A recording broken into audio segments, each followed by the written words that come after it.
स्वागत है आप सभी का एक नए वीडियो लेक्चर में। आज की इस वीडियो में हम बात करेंगे पोस्ट ऑफिस सेविंग स्कीम्स की। तो पोस्ट ऑफिस में टोटल आपकी 9 सेविंग स्कीम्स हैं और कौन कौन सी हैं। सबसे पहले हम बात करेंगे सेविंग के बारे में, एसबी। उसके बाद आरडी आती है, recurring deposit, time deposit, monthly income scheme, senior citizen saving scheme, public provident fund. उसके बाद आता है आपका Sukanya Samriddhi account, national saving certificates और किसान विकास पत्र। तो ये 9 स्कीम्स हैं आपकी पोस्ट ऑफिस में। तो चलिए सबसे पहले हम करेंगे saving, post office saving account. तो सबसे पहले यहाँ पे इंटरेस्ट की बात की गई है, तो ये चेंज हो सकता है, इसको हम फिर से करेंगे, इसको हम बाद में देखेंगे। आपकी जितनी भी स्कीम्स के इंटरेस्ट रेट है वो इंपॉर्टेंट है, वो आपको जरूर करने हैं, तो हम आपको फिर से बताएंगे इसके बारे में। Minimum amount for account opening, किसी भी सेविंग स्कीम के लिए कितने रुपए से मिनिमम उस अकाउंट को खोला जाएगा, ये हर एक आपका सेविंग स्कीम में इंपॉर्टेंट रहेगा। इनमें से क्वेश्चन आपका जरूर आता है कि मिनिमम कितने रुपए से अकाउंट खोला जा सकता है। आपसे सेविंग का, एनएससी का, केवीपी का, पीपीएफ का, तो किसी का भी पूछा जा सकता है। ये चीज इंपॉर्टेंट रहेगी, आपको हर एक स्कीम की अच्छे से याद रखनी है। तो जो सेविंग का अकाउंट है, मिनिमम आप 500 रुपीज से खोल सकते हैं। और अब इसको खुलवा कौन कौन सकता है? सिंगल अडल्ट, एक सिंगल वयस्क इसको खुलवा सकता है। दूसरी आपकी ये चीज इंपॉर्टेंट रहेगी, कौन कौन, यानी कि कितने वयस्क मिलकर किसी एक अकाउंट को खुलवा सकते हैं। अगर सेविंग की बात करें तो सिर्फ 2 वयस्क मैक्सिमम, यानी कि आपके अधिक से अधिक 2 वयस्क मिलकर इस अकाउंट को खुलवा सकते हैं। ज्वाइंट ए और ज्वाइंट बी, हर एक सेविंग स्कीम के लिए ये चीज भी आपकी इंपॉर्टेंट रहेगी। Guardian on behalf of minor, तो हमारे पास अगर कोई माइनर है उसके बिहाफ पे गार्डियन खुलवा सकते हैं। Guardian on behalf of person of unsound mind, या फिर ऐसा व्यक्ति जिसका जो माइंड है वो ठीक नहीं है, तो ऐसे व्यक्ति के बिहाफ पर भी गार्डियन खुलवा सकते हैं। Minor above 10 years in his own name, तो यहां पे ये भी इंपॉर्टेंट चीज है कि कितने वर्ष के बाद कोई भी माइनर अपना खुद का अकाउंट खुलवा सकता है। तो 10 वर्ष के बाद, अगर कोई 10 वर्ष से अधिक का बच्चा है तो वो अपना अकाउंट खुद के नाम पे खुलवा सकता है।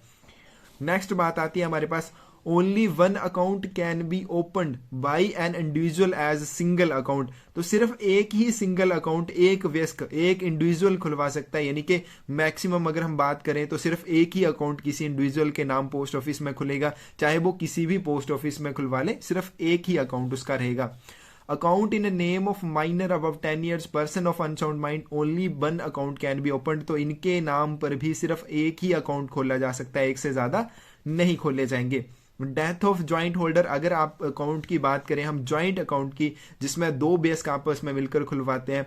Surviving holder become sole holder, तो जो सर्वाइविंग होल्डर होगा, यानी कि जो जीवित रहेगा, वो उस अकाउंट का पूरे का मालिक बनेगा। If surviving holder has already single account in or his her name, joint account will be close. लेकिन यहाँ पे अगर हम बात करें कि अगर जो सर्वाइविंग होल्डर रह गया है, यानी कि जो जीवित उनमें से बच गया है ज्वाइंट अकाउंट के होल्डर में से, तो अगर उसका पहले ही सेविंग का अकाउंट है, उसके नाम पर अगर कोई सेविंग का अकाउंट पहले ही ऑलरेडी है, तो उसका जो ज्वाइंट अकाउंट होगा उसको क्लोज कर दिया जाएगा। अगर नहीं है तो वो उस अकाउंट का मालिक बन जाएगा। नेक्स्ट यहाँ पे है हमारे पास conversion single to joint account and vice versa, यानी कि सिंगल से अगर आपको ज्वाइंट अकाउंट में उसको कन्वर्ट करना है। आपने एक बार सेविंग का अकाउंट खुलवा लिया, मान लीजिए आपने सिंगल अकाउंट खुलवाया है, अब आप उसको ज्वाइंट अकाउंट में कन्वर्ट करना चाहते हैं, तो ऐसा बिल्कुल अलो नहीं है, आप ऐसा नहीं कर सकते हैं। यानी कि आपने जो अकाउंट खुलवा लिया है वो, अगर आपने सिंगल खुलवाया है तो वो सिंगल ही रहेगा, ज्वाइंट खुलवाया है तो वो ज्वाइंट ही रहेगा, उसको आप कन्वर्ट नहीं कर सकते हैं। Nomination mandatory at account opening time, और इसमें जो नॉमिनेशन रहेगा, यानी कि आप जो इसमें नॉमिनी भरेंगे, जो बारिश भरा जाएगा, वो मैंडेटरी है, वो आपको अकाउंट ओपनिंग के समय भरना ही पड़ेगा। डिपॉजिट एंड विड्रॉल की यहाँ पे बात की जाए तो मिनिमम आप इसमें 500 रुपीज से डिपॉजिट करेंगे फर्स्ट टाइम, यानी कि जब आप अकाउंट खोलेंगे तो मिनिमम 500 रुपीज इसमें डिपॉजिट करेंगे। और अगर उसमें बाद की डिपॉजिट की बात करें तो सब्सिक्वेंट जितने भी डिपॉजिट होंगे, नोट लेस देन 10 रुपीज, 10 रुपए से वो कम नहीं होना चाहिए। और मिनिमम विड्रॉल की बात करें, यानी कि अगर आपको उसमें से पैसे निकलवाने हैं, तो मिनिमम जो विड्रॉल रहेगी वो आपकी 50 रुपीज की रहेगी। और मैक्सिमम डिपॉजिट की अगर बात की जाए तो कोई भी मैक्सिमम डिपॉजिट लिमिट नहीं है, आप जितने चाहे उतने पैसे इसमें जमा करवा सकते हैं। नेक्स्ट हम बात करेंगे no withdrawal permitted after minimum balance 500 rupees. अब यहाँ पे दूसरी क्या बात आती है कि अगर आपका जो बैलेंस है वो 500 रुपीज से कम हो जाता है तो आप उसमें विड्रॉ नहीं कर सकते हैं, आप उसके पैसे जो है वो नहीं निकलवा सकते हैं। Balance not raised to 500 at end of financial year, maintenance fee 50 rupees deducted. अगर आपका अकाउंट का जो बैलेंस है, यानी कि आपका फाइनेंशियल ईयर कब खत्म होता है, आपके मार्च मंथ में, अगर आपका बैलेंस जो है उस समय तक 500 रुपीज मेंटेन नहीं होता है आपके अकाउंट में, तो आपके जो मेंटेनेंस फी के रूप में 50 रुपए चार्जेस काट लिए जाएंगे। यानी कि अगर 500 रुपए से नीचे है तो 50 रुपए आपके और चले जाएंगे। नेक्स्ट यहाँ पे हमारे पास if account balance become nil, account automatically closed. अगर आपका जो बैलेंस है वो जीरो हो जाता है, नील हो जाता है, तो जो आपका अकाउंट होगा वो क्लोज हो जाएगा। उसके बाद आती है हमारे पास इंटरेस्ट की बात। आपको जो ब्याज मिलेगा आपके सेविंग के अकाउंट में, कैलकुलेशन उसकी कैसे की जाएगी, on basis of minimum balance. अब ये मिनिमम बैलेंस कौन सा रहेगा आपका, 10th of month and end of month, यानी कि 10 तारीख से लेके, किसी भी मंथ की 10 तारीख से लेके उस मंथ के एंड तक जो भी आपके अकाउंट में मिनिमम बैलेंस होगा उसके ऊपर आपका इंटरेस्ट रेट जो है वो कैलकुलेट किया जाएगा। ये इंपॉर्टेंट चीज है। No interest balance between 10th and last day of month falls below 500 rupees. अगर आपका जो बैलेंस है महीने की 10 तारीख से लेके महीने के एंड तक 500 रुपीज से कम हो जाता है, तो ऐसी स्थिति में कोई भी इंटरेस्ट आपको नहीं मिलेगा उस मंथ के लिए। Interest credit in account at end of financial year, तो यहाँ पे आपका जो अकाउंट में इंटरेस्ट जो है, जो भी उसका ब्याज होगा वो कब क्रेडिट किया जाता है, फाइनेंशियल ईयर के समाप्त होने के बाद। Interest prescribed by ministry of finance, और जो भी इंटरेस्ट होगा वो किसके द्वारा निर्धारित किया जाएगा, मिनिस्ट्री ऑफ फाइनेंस के द्वारा उसको किया जाएगा। Interest up to 10,000 in a financial year, अगर आपका जो इंटरेस्ट है 10,000 रुपए से नीचे नीचे है एक फाइनेंशियल ईयर में, एक्सेम्प्टेड फ्रॉम टैक्सेबल इनकम, तो वो इनकम टैक्स से फ्री है। अगर इससे ज्यादा होगा तो उसके ऊपर आपको इनकम टैक्स जो है वो देनी पड़ेगी। उसके बाद है हमारे पास साइलेंट अकाउंट। साइलेंट कोई भी अकाउंट कब हो जाता है, नो डिपॉजिट और withdrawal for continuous 3 financial years. अगर 3 फाइनेंशियल ईयर्स तक कोई भी उसमें डिपॉजिट या फिर विड्रॉल नहीं की जाती है तो आपका जो अकाउंट है वो साइलेंट हो जाएगा, डोरमेंट हो जाएगा। Additional facilities on SB account, saving के अकाउंट के ऊपर एडिशनल फैसिलिटी, यानी कि ये सारी फैसिलिटीज के अलावा, डिपॉजिट और विड्रॉल के अलावा आपको और कौन कौन सी फैसिलिटीज मिल जाती है। आपको इसमें चेक बुक मिल जाती है जिसमें आपके 10 चेक होते हैं। उसके बाद अगर आपको और ज्यादा चेक्स चाहिए तो 2 रुपए पर चेक के हिसाब से आपसे लिए जाएंगे। एटीएम की सुविधा आपको मिल जाती है। ई बैंकिंग, मोबाइल बैंकिंग आपको इसमें मिल जाएगी। आधार सीडिंग की सुविधा मिल जाएगी। अटल पेंशन योजना, प्रधानमंत्री सुरक्षा बीमा योजना, प्रधानमंत्री जीवन ज्योति बीमा योजना, जब हमने ये सारी की थी तो उसमें क्या किया था कि सेविंग अकाउंट आपका होना जरूरी है, उसमें से आपके जो पैसे हैं वो ऑटो डेबिट होंगे।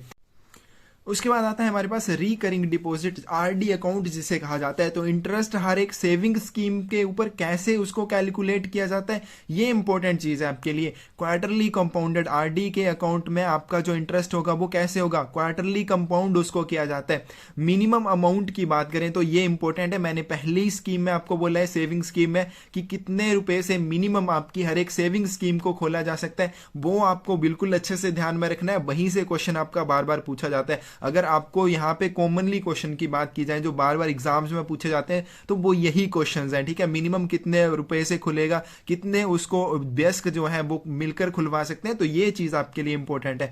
Minimum amount for account opening, RD का अकाउंट आपका 100 रुपी से खुलेगा, यानी कि 100 रुपी पर मंथ के हिसाब से आप आरडी के अकाउंट को खुलवा सकते हैं। सब्सिक्वेंट डिपॉजिट की अगर बात करें, यानी कि पहले आपने 100 रुपए से अकाउंट खुलवा लिया, अब उसके बाद के डिपॉजिट की बात करें इन मल्टीपल ऑफ 10 रुपीज, यानी कि अगर आपने 100 रुपए से ऊपर का अकाउंट कोई खुलवाना है तो उसके लिए आप कितने रुपए से खुलवा सकते हैं उसको, 10 रुपए के मल्टीपल में, यानी कि 110, 120, 130, इस तरह से आप आगे इसको खुलवा सकते हैं। मैक्सिमम डिपॉजिट की बात करें तो कोई भी इसमें मैक्सिमम लिमिट आपकी नहीं है, आप जितना मर्जी चाहे आरडी का अकाउंट जो है वो खुलवा सकते हैं। हु कैन ओपन, अब कौन इसे खुलवा सकता है, तो यहां पे सबसे पहले बात करें कोई भी सिंगल एडल्ट, तो ये तो कॉमन चीज है, कोई भी सिंगल व्यक्ति इसको खुलवा सकता है। ज्वाइंट अकाउंट की अगर बात करें तो ज्वाइंट अकाउंट में 3 एडल्ट आपस में मिलकर आरडी अकाउंट खुलवा सकते हैं, ये इंपॉर्टेंट है। सेविंग का सिर्फ 2 एडल्ट खुलवा सकते हैं, आरडी का 3 एडल्ट मिलकर खुलवा सकते हैं। And 3, 4, 5 same as SB account. उसके बाद हमारे पास हमने जो 3, 4, 5 पॉइंट पढ़े थे वो सेम इसके लिए भी रहेंगे। Any number of accounts can be open, saving के लिए हमने क्या कि सिर्फ एक ही अकाउंट खुलेगा, आप चाहे यहां खुलवाओ चाहे आप कहीं भी खुलवा सकते हैं। लेकिन यहां पे अगर आरडी अकाउंट की बात करें तो जितने मर्जी चाहे आप एक व्यक्ति के नाम अकाउंट खोल सकते हैं, उसमें कोई भी लिमिट नहीं है। और यहाँ पर डिपॉजिट की अगर बात करें, अकाउंट ओपनड बाई कैश और cheque. In case of cheque, तो यहाँ पे देखिए अगर आपने अकाउंट खुलवाना है तो आप कैश या चेक दोनों तरह से खुलवा सकते हैं। और अगर हम चेक की बात करें, date of deposit shall be date of cheque clearance. तो हमारे पास उस अकाउंट के खुलने की जो तारीख होगी वो कौन सी तारीख को माना जाएगा, जिस दिन आपका जो चेक है वो क्लियर हो जाएगा। अकाउंट ओपनिंग डेट, अब आपके अकाउंट की ओपनिंग डेट अगर 1 तारीख से लेके उस मंथ की 15 तारीख तक है, यानी कि 1 तारीख से लेके 15 तारीख के बीच में अगर आपने अकाउंट खोला है, deposit up to 15th day of month, तो आपको उस महीने के 15 जो भी तारीख आएगी उससे पहले पहले आपको उस अकाउंट में डिपॉजिट करना है, यानी कि 15 तारीख तक आपके पास टाइम है उस अकाउंट में डिपॉजिट करने के लिए।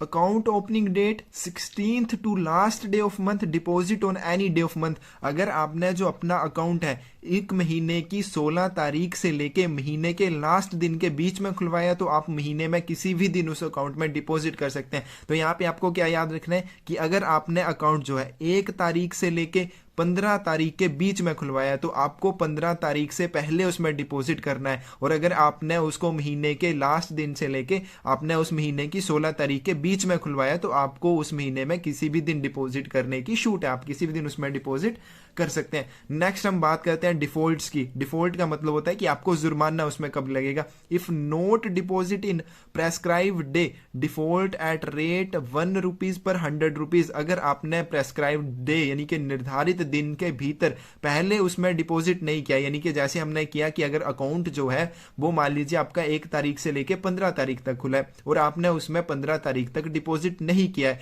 तो उसके बाद आप उसको जब भी डिपॉजिट करेंगे तो आपको उसके साथ क्या लगेगी, पेनल्टी लगेगी, उसके ऊपर आपको डिफॉल्ट देना होगा। और डिफॉल्ट आपसे कैसे लिया जाएगा, प्रत्येक 100 रुपए के लिए 1 रुपया आपसे लिया जाएगा। यानी कि अगर आपने 200 रुपीज का अकाउंट खुलवाया तो 2 रुपये आपको देने होंगे, 500 का खुलवाया तो 5 रुपए देने होंगे। इस तरह से आपसे उस अकाउंट के ऊपर डिफॉल्ट लिया जाएगा। For regular defaults account become discontinued. अगर आपके 4 रेगुलर डिफॉल्ट हो जाते हैं, यानी कि एक डिफॉल्ट होने के बाद दूसरा, तीसरा, इस तरह से 4 लगातार डिफॉल्ट हो जाते हैं तो आपका अकाउंट जो है वो डिसकंटिन्यू हो जाएगा। Account can B revived. अब आपका अकाउंट जो उसको रिवाइव आप कैसे कर सकते हैं, with in 2 months from 4th default. तो उसको आप जब भी आपका 4था डिफॉल्ट होता है उस 4th डिफॉल्ट के 2 महीने के अंदर अंदर आप उस अकाउंट को रिवाइव कर सकते हैं। If not renewed, if not revived no deposit can be made again and account become discontinued. अगर आप ऐसा नहीं करते हैं, आप 4th डिफॉल्ट के बाद 2 महीने के अंदर उसको रिवाइव नहीं करते हैं, तो आप फिर उसमें डिपॉजिट नहीं कर पाएंगे और आपका जो अकाउंट है वो परमानेंटली डिसकंटिन्यूड हो जाएगा। नेक्स्ट है हमारे पास, if there are more than 4 defaults account holder में एक्सटेंड मैच्योरिटी पीरियड। अब यहाँ पे देखिए अगर आपका जो अकाउंट है उसमें लगातार 4 डिफॉल्ट हो जाते हैं, 4 लगातार नहीं, यानी कि उसमें 4 से ज्यादा डिफॉल्ट्स हो जाते हैं, चाहे वो लगातार हो चाहे वो अलग अलग हो, अगर उसमें 4 से ज्यादा डिफॉल्ट हो जाते हैं, ऐसी स्थिति में उसकी जो मैच्योरिटी पीरियड है उसको एक्सटेंड किया जा सकता है, उसको बढ़ाया जा सकता है। As many months as number of defaults. तो जितने भी उसमें आपने डिफॉल्ट किए हैं, जितने भी नंबर आपने उसमें डिफॉल्ट किए हैं, यानी कि उसमें जितने भी आपकी जो प्रीमियम है वो कम है। Deposit defaulted instalments during extended period. तो जो भी आपकी इंस्टॉलमेंट्स रहेंगी आप उनको एक्सटेंडेड पीरियड में जमा कर सकते हैं उस अकाउंट में। यानी कि यहाँ पे आपको ध्यान रखना है कि अगर 4 डिफॉल्ट आपके किसी अकाउंट में है, चाहे वो लगातार है चाहे आपने अलग अलग किए हैं, उससे 4 से ज्यादा होने पर आप उस अकाउंट की मैच्योरिटी पीरियड को बढ़ा सकते हैं और उसमें आप बढ़ाए हुए मैच्योरिटी पीरियड में जो भी आपकी डिफॉल्टेड इंस्टॉलमेंट्स होंगी उनको एक्सटेंडेड पीरियड के दौरान जमा कर सकते हैं ताकि आप अपना अमाउंट जो है वो पूरा कर सकें। नेक्स्ट आता है हमारे पास एडवांस डिपॉजिट। एडवांस डिपॉजिट का मतलब कि आप समय से पहले अगर उसमें जमा करवाना चाहते हैं। इफ नॉट डिसकंटिन्यूड अकाउंट, अगर आपका अकाउंट जो है वो डिसकंटिन्यू नहीं है, advance deposit can be made up to 5 years। तो आप 5 साल से पहले यानी कि 5 साल तक उसमें कभी भी एडवांस डिपॉजिट जो है वो कर सकते हैं। रिवेट की बात करें तो अब रिवेट अगर इसमें मिलेगा तो कैसे मिलेगा, एटलीस्ट 6 एडवांस डिपॉजिट, यानी कि आपको लगभग 6, कम से कम आप 6 उसमें एडवांस डिपॉजिट करेंगे तब आप उसको रिवेट उसमें आपको मिलेगा। Inclusive of month of deposit, उस मंथ के सहित, ठीक है, जिस मंथ में आप डिपॉजिट कर रहे हैं उस मंथ के सहित आप 6 एडवांस डिपॉजिट करते हैं। यानी कि अगर आप मान लीजिए 100 रुपए की अगर आपने एक आरडी चलाई हुई है तो उसमें अगर आप 600 रुपीज एक बार में डिपॉजिट करते हैं और वो क्या होना चाहिए, आपके डिफॉल्ट नहीं उसमें किसी भी इंस्टॉलमेंट में होना चाहिए, तब आपको क्या मिलेगा, रिवेट मिलेगा। और रिवेट कैसे मिलेगा आपको, फॉर 100 रुपीज डिनोमिनेशन, 100 रुपए के डिनोमिनेशन के ऊपर अगर बात करें तो आपको रिवेट कैसे मिलेगा, 10 रुपीज फॉर 6 मंथ, 6 मंथ के लिए 10 रुपए। और अगर 12 मंथ के लिए लगातार करवा देते हैं, यानी कि एक ही बार में आप 12 एडवांस जो इंस्टॉलमेंट्स हैं वो करवा देते हैं, तो आपको 40 रुपीज उसमें रिवेट जो है वो मिलेगा 100 रुपए के डिनोमिनेशन के लिए।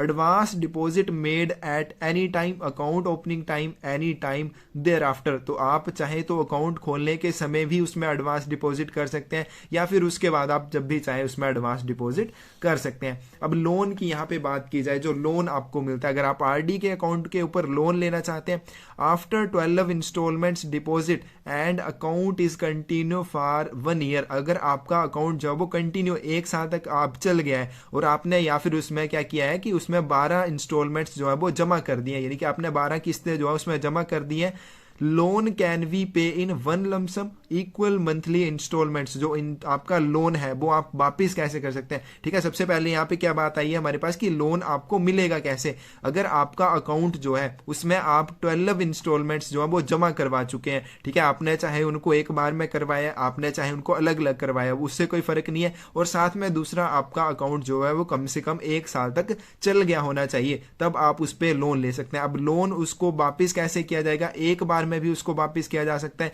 या फिर मंथली इंस्टॉलमेंट्स के रूप में भी आप उसको वापस कर सकते हैं। इंटरेस्ट ऑन लोन, अब लोन जो आपने लिया है उसके ऊपर इंटरेस्ट की अगर बात की जाए तो वो कैसे लगेगा, और यहां पे अगर बात करें इंटरेस्ट ऑन लोन, लोन के ऊपर जो इंटरेस्ट लगेगा वो कितना लगेगा, 2% प्लस आरडी इंटरेस्ट रेट, यानी कि आपका जो आरडी का इंटरेस्ट रेट चल रहा है उस इंटरेस्ट रेट के साथ आपको 2%, यानी कि उस रेट ऑफ इंटरेस्ट, अगर वो 5% है तो उसके साथ आप 2 और ऐड कर लीजिए, यानी कि आपके ऊपर जो इंटरेस्ट लगेगा लोन के ऊपर वो लगेगा टोटल 7%। उसके बाद हमारे पास यहाँ पे बात करेंगे लोन इंटरेस्ट कैलकुलेशन, आपने जो लोन लिया है उसके ऊपर जो ब्याज लगेगा उसकी कैलकुलेशन कैसे की जाएगी, from date of withdrawal to date of repayment, यानी कि जिस डेट को आपने उसमें से विड्रॉ किया या आपने लोन लिया है उस डेट से लेकर उस दिन तक जब तक आप उसको रीपे नहीं करते हैं, उस दिन तक उसका जो भी टाइम पीरियड रहेगा उसके बीच का, उसके ऊपर आपका इंटरेस्ट जो है उसको कैलकुलेट किया जाएगा। इफ लोन नॉट रीपेड, अगर आप लोन वापिस नहीं करते हैं, loan plus interest deducted from maturity value, तो आपका जो लोन रहेगा और जो उसके ऊपर इंटरेस्ट लगेगा वो आपकी मैच्योरिटी वैल्यू से डिडक्ट कर लिया जाएगा। अब नेक्स्ट हम बात करें प्री मैच्योर क्लोजर की। अब आपने आरडी का अकाउंट खुलवाया लेकिन आपको बीच में उसको बंद करवाना है, यानी कि अब उसका मैच्योरिटी पीरियड 5 साल है, 5 साल से पहले अगर आपको उसे बंद करवाना है तो आप कैसे करवा सकते हैं, आफ्टर 3 ईयर्स, 3 साल के बाद बंद करवाया जा सकता है। 36 मंथ इसका मतलब होता है। तो ये साथ में आपको इसलिए बोल रहा हूँ 36 मंथ, क्योंकि मुझे एक मैसेज आया था कि सर आपने 36 मंथ नहीं बोला था और एग्जाम में 36 मंथ आया हुआ था, तो ये भी नहीं उसने समझा कि 3 ईयर्स का मतलब भी 36 मंथ होता है। तो आप ऐसी छोटी छोटी चीजों का खुद ध्यान रखेंगे, ठीक है। तो ये 3 साल के बाद इसको आप बंद करवा सकते हैं, प्री मैच्योरली क्लोज करवा सकते हैं। क्लोज बिफोर मैच्योरिटी, अगर आप इसको मैच्योरिटी से पहले क्लोज करवाते हैं, S B interest will be payable, तो आपको जो इंटरेस्ट रेट मिलेगा वो कौन सा मिलेगा, जो सेविंग के ऊपर आपका इंटरेस्ट रेट चल रहा होगा। No premature closure period for which advance deposit has been made, तो आप इसको प्री मैच्योर क्लोज कब नहीं करवा सकते हैं, जब आपने एडवांस डिपॉजिट कर दिया है। तो मान लीजिए अगर आपने एडवांस उसमें डिपॉजिट कर दिया है, उसमें 2 या 3 उसमें इंस्टॉलमेंट्स जो है वो एडवांस में डिपॉजिट कर दिए हैं, तो जब तक वो पूरी नहीं हो जाएंगी, यानी कि मान लीजिए जनवरी मंथ चल रहा है, आपने उसमें एडवांस डिपॉजिट कर दिया है मार्च मंथ तक, तो आप उसको मार्च मंथ से पहले प्री मैच्योर क्लोज नहीं करवा सकते जब तक कि वो आपकी एडवांस डिपॉजिट वाली जो इंस्टॉलमेंट्स हैं वो पूरी नहीं हो जाती। मैच्योरिटी की बात करें तो आपका आरडी का अकाउंट जो होता है वो 5 साल के लिए खोला जाता है, उसका मैच्योरिटी पीरियड कितना रहेगा, 5 साल रहेगा। Account extended for further 5 years, उसके बाद 5 साल पूरे होने के बाद आपकी मैच्योरिटी हो जाएगी, उसके बाद आप फिर से उस अकाउंट को 5 साल के लिए एक बार आगे बढ़ा सकते हैं, ये आपको उसमें बेनिफिट मिल जाता है। इंटरेस्ट ड्यूरिंग एक्सटेंशन, अब आपने अकाउंट को एक्सटेंड कर दिया, उसके समय आपको इंटरेस्ट कितना मिलेगा उस अकाउंट के ऊपर, rate at which account was originally opened, तो आपने जब अकाउंट खुलवाया था उस समय जो रेट ऑफ इंटरेस्ट था उसी हिसाब से आपको एक्सटेंड अकाउंट के ऊपर भी रेट ऑफ इंटरेस्ट मिलेगा। Extended account close any time during hours of extension, तो यहाँ पे आपका अगर अकाउंट आप खुलवाते हैं तो उसके बाद आपका अकाउंट आप अगर बंद करवाना चाहते हैं तो एक्सटेंड पीरियड के दौरान आप उसको कभी भी करवा सकते हैं। यहाँ पे देखिए हमारे पास वैसे तो अगर हमने पहले खुलवाया यानी कि फर्स्ट टाइम ही आपका चल रहा है तो ऐसी स्थिति में आप 3 साल से पहले नहीं करवा सकते हैं, लेकिन अब आपने उसको एक्सटेंड किया है 5 साल के बाद अगले 5 साल के लिए, तो उन 5 सालों में आप कभी भी उसको बंद करवा सकते हैं, उसमें 3 साल वाली कोई भी लिमिट नहीं रहेगी।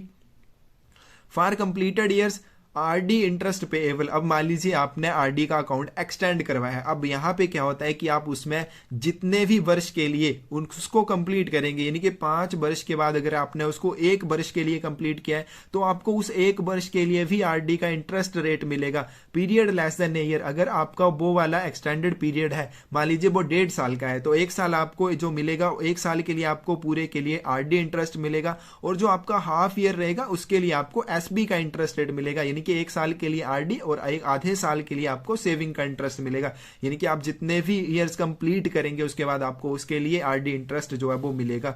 RD account retained up to 5 years from maturity date without deposit also, अब मान लीजिए आपका अकाउंट जो है वो मैच्योर हो चुका है लेकिन आप उसमें 5 साल तक कोई भी डिपॉजिट नहीं करवाते हैं तब भी वो चला रहेगा, उसको आप रिटेन रख सकते हैं बिना किसी डिपॉजिट के 5 साल के लिए।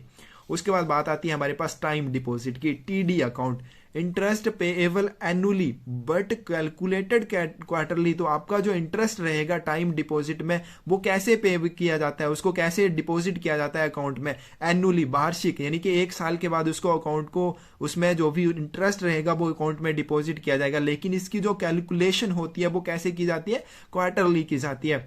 मिनिमम डिपॉजिट की अगर बात करें, यानी कि अगर आपने अकाउंट खुलवाना है टाइम डिपॉजिट का तो मिनिमम उसमें जो डिपॉजिट रहेगा वो रहेगा 1000 का and in multiple of 100 rupees, यानी कि 1000 रुपए से अगर आप अधिक का अकाउंट कोई खुलवाना चाहते हैं तो वो उसके आगे आप 100 रुपए के मल्टीपल में खुलवा सकते हैं, 1100 1200 इस तरह से आप खुलवा सकते हैं, और मैक्सिमम लिमिट इसमें कोई भी नहीं है।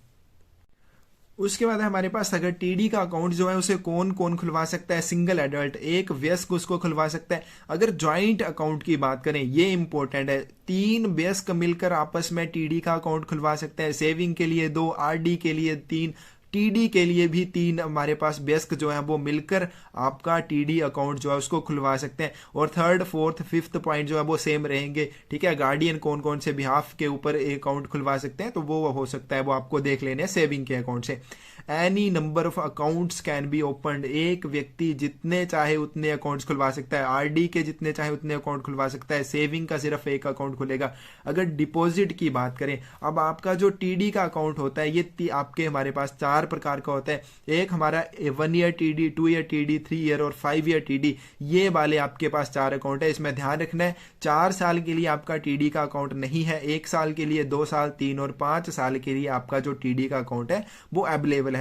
एनुअल इंटरेस्ट की बात करें तो may be credit to SB account, ये एसबी के अकाउंट में भी जमा किया जा सकता है या फिर मैच्योरिटी होने के बाद इसको अलग से भी कैलकुलेट किया जाता है।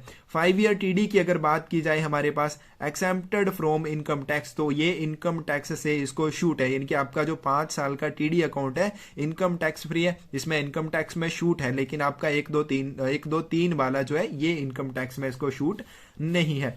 मैच्योरिटी की अगर हम बात करें 1 2 3 और 5 years from account opening date as the case में भी, तो ये तो सिंपल ही है, आपका जितने साल के लिए आप अकाउंट खुलवाएंगे ऑब्वियसली उसकी मैच्योरिटी उतने टाइम के बाद ही की जाएगी।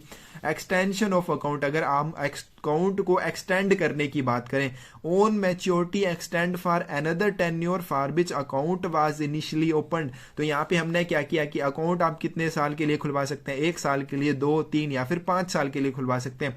तो आपने ओरिजिनली आपने पहली बार जितने टाइम के लिए अकाउंट खुलवाया है, मैच्योर होने के बाद उसको आप उतने ही नेक्स्ट टेन्योर के लिए एक्सटेंड कर सकते हैं, यानी कि अब मान लीजिए आपने 2 साल के लिए टीडी का अकाउंट खुलवाया है, मैच्योर होने के बाद आप उसको एक्सटेंड करना चाहते हैं तो आप उसको नेक्स्ट सिर्फ 2 साल के लिए ही कर सकते हैं, उसको आगे एक्सटेंड जो किया जाएगा वो सिर्फ 2 साल के लिए किया जाएगा, 3 5 और 1 साल के लिए नहीं किया जा सकता है।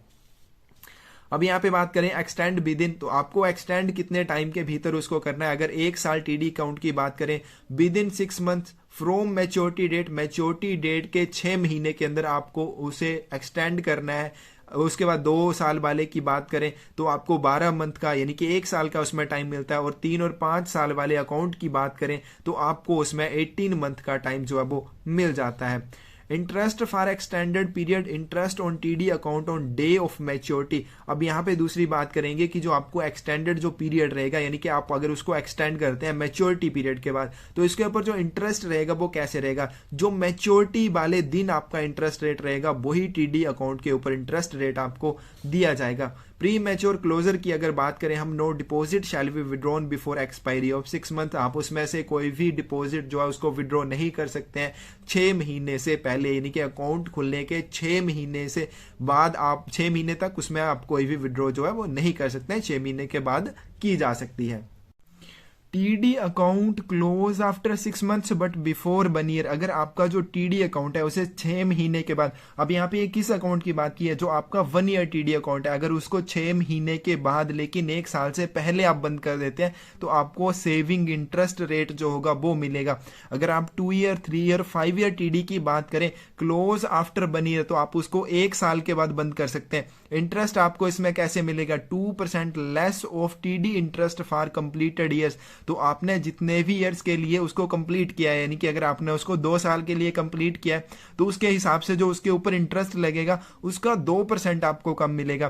Period less than year SB interest applicable. अगर 1 साल से कम का कोई पीरियड है, यानी कि 1.5 साल की अगर बात करें, आपने 1.5 साल उसमें कंप्लीट किया है तो 2% आपको मिलेगा टीडी इंटरेस्ट से कम, जो आपके 1 साल के लिए है। लेकिन आपका जो आधा साल रहेगा उसके लिए आपको सेविंग इंटरेस्ट रेट मिलेगा।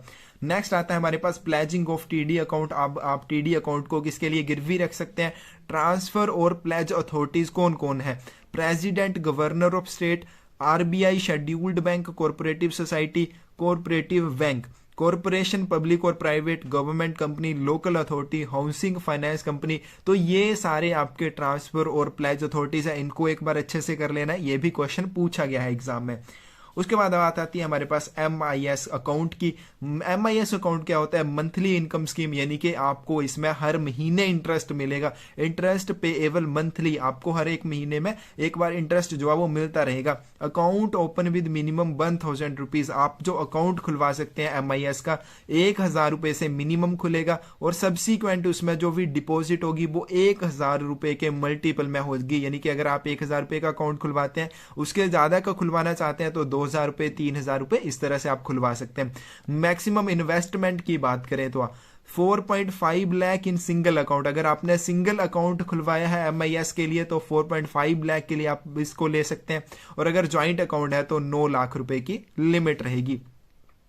Share of each individual in joint account equal share. तो जितना भी शेयर रहेगा उस ज्वाइंट अकाउंट में, आपने मान लीजिए 2 उसमें इंडिविजुअल मिलके खुलवाते हैं उसको, तो उन दोनों का ही इक्वल शेयर उसमें रहेगा। हु कैन ओपन, अब इसको कौन कौन खुलवा सकता है, सिंगल अडल्ट इसको खुलवा सकता है, ये तो सभी के लिए कॉमन है कि सिंगल अडल्ट खुलवाएगा। ज्वाइंट अकाउंट की बात करें तो 3 अडल्ट मिलकर इसको खुलवा सकते हैं। 3, 4 और 5 पॉइंट जो है वो सेविंग अकाउंट के जैसे सेम रहेंगे। माइनर के लिए उसके पेरेंट्स उसके बिहाफ के ऊपर खुलवा सकते हैं, या फिर पर्सन ऑफ अनसाउंड उसके लिए भी उसके जो गार्डियन होंगे वो उसके बिहाफ पर अकाउंट जो है वो उसको खुलवा सकते हैं। उसके बाद हमारे पास deposit and share in MIS account opened by individual not exceed 4.5 lakh. तो ये हमने अभी किया कि अगर एक इंडिविजुअल उसमें खुलवाता है 4.5 लाख रुपए से अधिक का नहीं खोल सकता है, लेकिन limit for account opened on behalf of minor as guardian shall be separated. तो यहाँ पे देखिए, आपकी अगर कोई गार्डियन है वो अपने किसी माइनर के बिहाफ पे अकाउंट खुलवा रहा है, या फिर पर्सन ऑफ अनसाउंड माइंड वाले व्यक्ति के बिहाफ पर अकाउंट खुलवा रहा है, तो उसके लिए जो लिमिट रहेगी वो सेपरेट रहेगी, यानी कि उसकी खुद की लिमिट अलग है। उन दोनों के लिए अगर वो साथ में खुलवाता है तो उसके लिए अलग उसको लिमिट दी जाएगी। इंटरेस्ट की बात करें, if interest payable every month note claimed by account holder. अब जो अकाउंट होल्डर है, मान लीजिए उसको मंथली इंटरेस्ट जो मिल रहा है वो उसको क्लेम नहीं करता है, such interest shall not obtain any additional interest. तो ऐसा जो भी इंटरेस्ट उसको MIS अकाउंट से मिलेगा उसके ऊपर एक्स्ट्रा कोई भी इंटरेस्ट रेट जो वो नहीं दिया जाएगा। If in case excess deposit made by depositor, अब यहाँ पे हमने लिमिट्स कर ली कि 4.5 लाख रुपए सिंगल के लिए है और 9 लाख रुपए ज्वाइंट अकाउंट के लिए, बट यहाँ पे अगर बात की गई है कि डिपॉजिटर जो है वो एक्सेस अब डिपॉजिट कर देता है, यानी कि इससे ज्यादा वो डिपॉजिट करता है, एक्सेस डिपॉजिट रिफंडेड बैक, उसको जो भी एक्सेस डिपॉजिट होगा उसको रिफंड बैक कर दिया जाएगा, ओनली एसबी इंटरेस्ट एप्लीकेबल, और उसके ऊपर सिर्फ उसे एसबी इंटरेस्ट ही दिया जाएगा। Interest payable on completion of every month from date of account opening, उसके बाद उसको जो इंटरेस्ट दिया जाएगा हर महीने कब दिया जाएगा, जब उसने अकाउंट खुलवाया है उस अकाउंट के 1 महीना पूरे होने के बाद उसको जो इंटरेस्ट है वो दिया जाएगा। यूजिंग ईसीएस सर्विस, तो इस सर्विस के बारे में हम बात कर चुके हैं, इलेक्ट्रॉनिक क्लियरेंस सर्विस। वहां पर मैंने आपको बार बार बोला था कि एमआईएस में इसका यूज किया जाता है और कैसे यूज किया जाता है वो आपको अच्छी तरह से बताया। उसके बाद हमारे पास इंटरेस्ट की बात करें, जो इंटरेस्ट दिया जाएगा डिपॉजिटर को वो टैक्सेबल होगा। और प्री मैच्योर क्लोजर की बात करें, अब आपका जो एमआईएस अकाउंट है ये 5 साल के लिए खोलना चाहता है, लेकिन 5 साल से पहले अगर इसको कोई व्यक्ति बंद करना चाहता है तो कैसे किया जा सकता है। No withdrawal before 1 year from date of deposit, सबसे पहली बात कि आपका जो अकाउंट है एमआईएस का उसको 1 साल से पहले आप बंद नहीं कर सकते हैं, 1 साल से पहले उसमें कोई भी विड्रॉल जो है वो नहीं की जा सकती है। Closed after 1 year and before 3 years, अगर आप उसको 1 साल के बाद लेकिन 3 साल से पहले बंद करते हैं फ्रॉम अकाउंट ओपनिंग डेट, जब आपने अकाउंट खोला है उसके 1 साल के बाद लेकिन 3 साल के पहले उसको बंद करते हैं, डिडक्शन 2% फ्रॉम प्रिंसिपल, तो आपका जो भी मूलधन होगा, आपने 1 लाख रुपया उसमें जमा किया है तो आपके 1 लाख रुपए का 2% जो है वो काट लिया जाएगा, क्योंकि यहाँ पे देखिए इंटरेस्ट जो मिलता है वो आपको कैसे मिलता है, वो आपको मंथली मिलता है, तो उस इंटरेस्ट के लिए आपका जो भी 2% होगा वो प्रिंसिपल में से काट लिया जाएगा। उसके बाद बात करें कि अगर आप 3 साल के बाद बंद करते हैं लेकिन 5 साल से पहले बंद करते हैं तो 1% जो होगा प्रिंसिपल का, यानी कि आपके मूलधन का जो 1% होगा वो डिडक्ट कर लिया जाएगा। मैच्योरिटी की बात करें तो आपका जो एमआईएस अकाउंट होगा 5 years from date of opening, account खोलने के 5 वर्ष के बाद मैच्योर हो जाएगा। उसके बाद आता है हमारे पास SCSS account, senior citizen saving scheme. अब सीनियर सिटीजन सेविंग स्कीम जो अकाउंट होता है, interest payable from date of deposit of, अब आपने जिस डेट को डिपॉजिट किया है उस डेट से लेके 31 मार्च, 30 सितंबर, 30 दिसंबर, इन फर्स्ट इंस्टेंस, पहली बार में फर्स्ट इंस्टेंस में आपको कैसे इंटरेस्ट मिलेगा, डेट ऑफ डिपॉजिट से लेके 31 मार्च तक, उसके बाद 30 सितंबर तक, उसके बाद 31 दिसंबर तक मिलेगा, और उसके बाद जो इंटरेस्ट मिलेगा वो कैसे मिलेगा, क्वार्टरली बेसिस पर मिलेगा, यानी कि 3-3 महीने के बाद मिलेगा।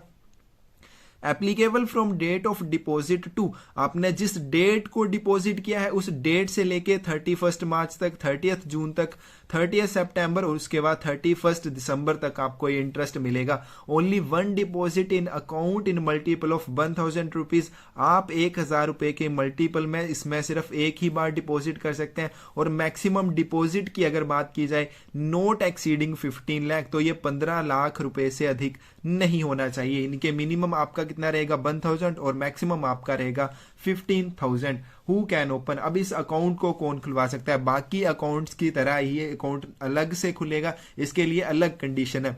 Individual above 60 years of age, कोई भी व्यक्ति जो 60 साल से ऊपर है वो ये वाला अकाउंट खुलवा सकता है। Retired civilian employ above 55 years and below 60 years age, अगर कोई भी सिविलियन एम्प्लॉय है जो रिटायर हो चुका है तो वो 55 वर्ष से लेके उस 60 ईयर्स से पहले तक उसको खुलवा सकता है। कंडीशन इसमें क्या है, investment made with in 1 month from retirement, जो इन्वेस्टमेंट वो करेगा रिटायरमेंट होने के 1 महीना पहले पहले करेगा, तब वो इस अकाउंट को खुलवा सकता है। रिटायर्ड डिफेंस एम्प्लॉय की अगर बात करें, अगर कोई डिफेंस एम्प्लॉय है वो रिटायर हो चुका है अबव 50 ईयर्स एज, तो वो 50 साल के बाद ही एससीएसएस अकाउंट खुलवा सकता है, एंड बिलो 60 ईयर्स और 60 साल से पहले।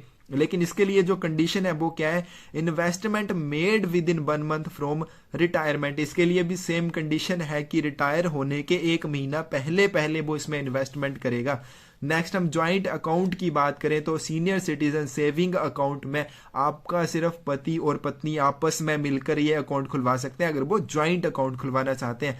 Whole amount in joint account attributable to first account holder only. अब यहाँ पे जो आपका अकाउंट का जो भी बैलेंस रहेगा, जो भी अमाउंट रहेगा, वो किसका होगा? वो जो भी उसका फर्स्ट अकाउंट होल्डर होगा सिर्फ उसी का रहेगा। और डिपॉजिट की अगर बात करें, excess deposit refund to depositor immediately plus only SB interest payable on excess amount. तो यहाँ पे देखिए आप मैक्सिमम इसमें कितना अमाउंट डिपॉजिट किया जा सकता है, 15 लाख रुपीज इसमें डिपॉजिट किए जा सकते हैं मैक्सिमम।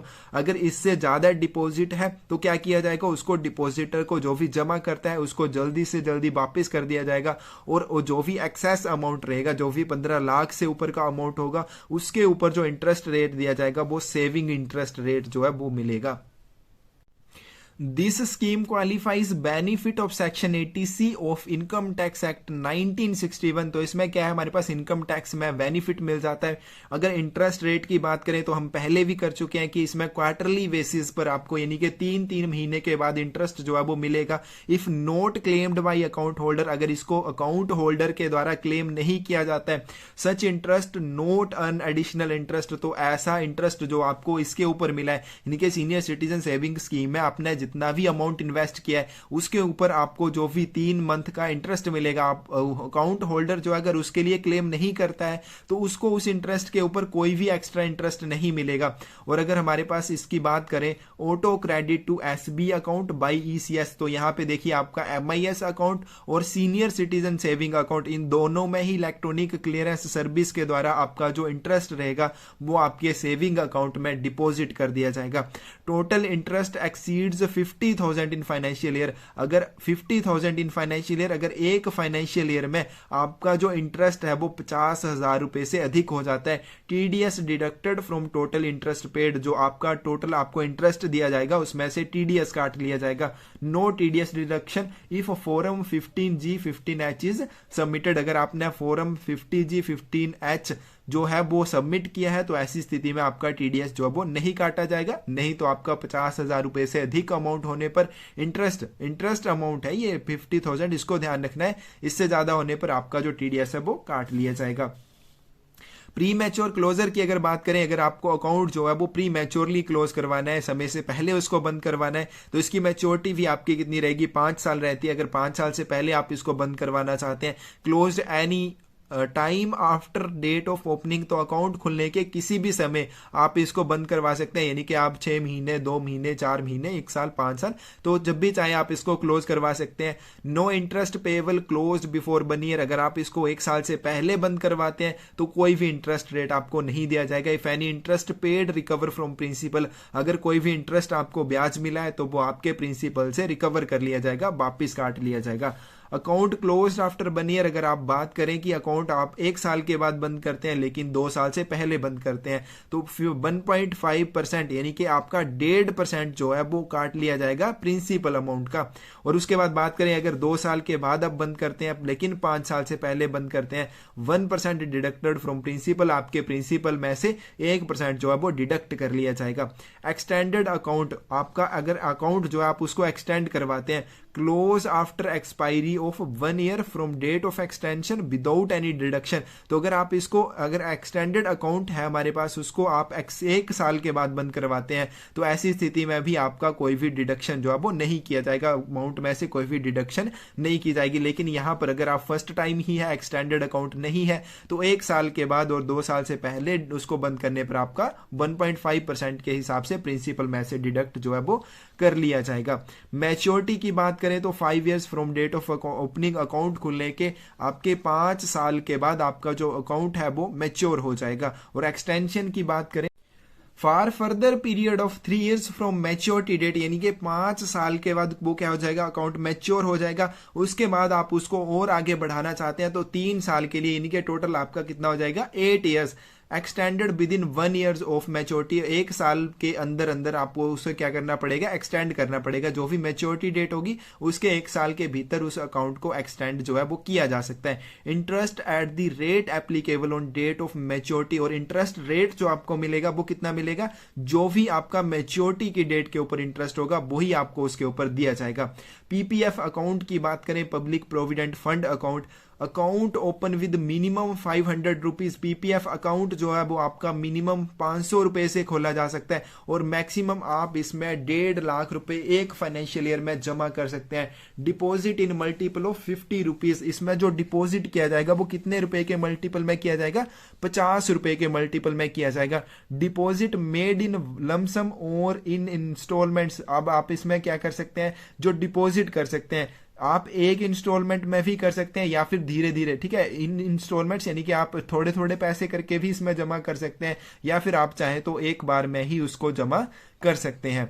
हु कैन ओपन, अब इस अकाउंट को कौन कौन खुलवा सकता है, a single adult by resident Indian, एक सिंगल अडल्ट इसको खुलवा सकता है, वो इंडिया का रेजिडेंट होना चाहिए। Guardian on behalf of minor person of unsound mind, तो हमारे पास गार्डियन भी इसको खुलवा सकते हैं माइनर के बिहाफ पे ऊपर या फिर ऐसे पर्सन के बिहाफ के ऊपर जिसका जो माइंड है वो अनसाउंड है, यानी कि दिमाग जो है वो अच्छी तरह से काम नहीं करता है।